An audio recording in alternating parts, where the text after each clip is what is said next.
بسم الله الرحمن الرحيم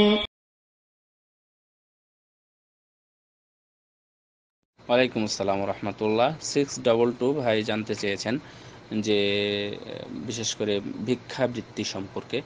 আসলে ভিক্ষাবৃত্তি ইসলামে দারুণভাবে নিরুৎসাহিত করা হয়েছে এবং রাসূল সাল্লাল্লাহু আলাইহি সাল্লাম বলতে বলতে এমন এক পর্যায়ে নিয়ে গেছেন যে যারা এরকমভাবে চায় কিয়ামতের দিন তারা উঠবে কিন্তু তাদের শরীরে কোনো মাংস থাকবে না, অর্থাৎ এটা একটা লাঞ্ছিত অবস্থায় তাদেরকে কিয়ামতের দিন উঠানো হবে যারা এরকম চেয়ে খায়।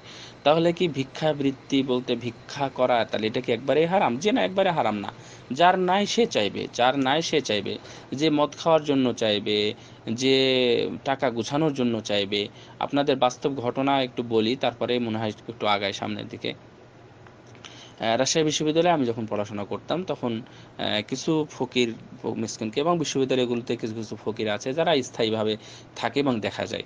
তো কোনো এক ভাইয়ের সাথে, মানে ও ফকিরকে চিনি, বাট যার সাথে হোক একজনের সাথে কথা হয়েছে। তো একসময় সত্য কথা বলে ফেলেছে সেই ফকিরটা।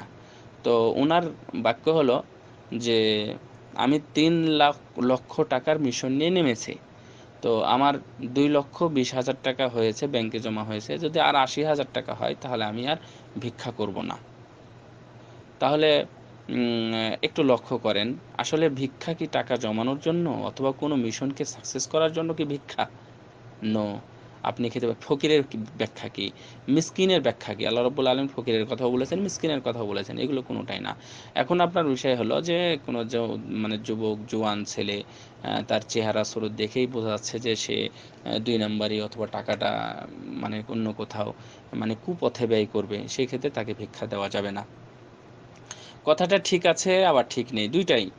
যেমন আমি ঝামেলার দিকে জড়াতে চাই না। কেউ চাচ্ছে আমার কাছে আছে, আমি তাকে দিলাম, বাস সে চলে গেল। আপনি ভালো মনে দিলেন, আপনি সওয়াব পাবেন। নির্দ্বিধায় আপনি সওয়াব পাবেন। কোনো সন্দেহ নাই। দুনিয়াতে কেউ বলেননি তার সওয়াব হবে না। আপনার কাছে কেউ চেয়েছে, আপনি তাকে দিলেন, অবশ্যই আপনি সওয়াব পাবেন। সে ধনী হোক, গরিব হোক, অথবা সে টাকা খারাপ পথে ব্যয় করুক। তাহলে আপনি অবশ্যই সওয়াব পাবেন। আপনি ভালো মনে দিয়েছেন। আপনি তো আর আপনি জানছেন না বা তার পিছনেও আপনি দেখছেন না সে কি করে। যেহেতু আপনি ভালো মনে দিয়েছেন, সওয়াব পেয়ে যাবেন এবং দেওয়াটাই বেশি উত্তম। 2 নম্বর হচ্ছে যে আপনি যদি নিশ্চিতই জানেন যে এই মানে কি বলবো, মানে হেরোইন খায়, গাঁজা খায়, মদ খায় বা ইত্যাদি এর সাথে সম্পৃক্ত, তাহলে আপনি তাকে অন্তত মানে ভিক্ষা যেভাবে চাইতে আসছে আপনি তাকে সহযোগিতা করবেন না, কারণ আপনার এই সহযোগিতার কারণে সে ধ্বংসর পথে পা বাড়াচ্ছে। অর্থাৎ আপনি ধ্বংসের জন্য আপনিও তাকে সহযোগিতা করলেন জানার পরেও। সুতরাং এই সমস্ত ক্ষেত্রে আগানো উচিত নয় এবং দিতে হবে না, দেওয়া যাবে না। আশা করি বুঝতে পেরেছেন। কিন্তু ভিক্ষাবৃত্তি ইসলামে খুবই খারাপ একটি অধ্যায়। এটাকে নিষেধ করা হয়েছে, এটাকে নিরুৎসাহিত করা হয়েছে, কোনো কোনো ক্ষেত্রে নিষেধও করা হয়েছে সরাসরি। সুতরাং কিছু নাই তাই আমি আমি ভিক্ষা করে বেড়াবো, এটা আমাদের সমাজে এটা একটা টেন্ডেন্সি মানে রূপ নিয়েছে।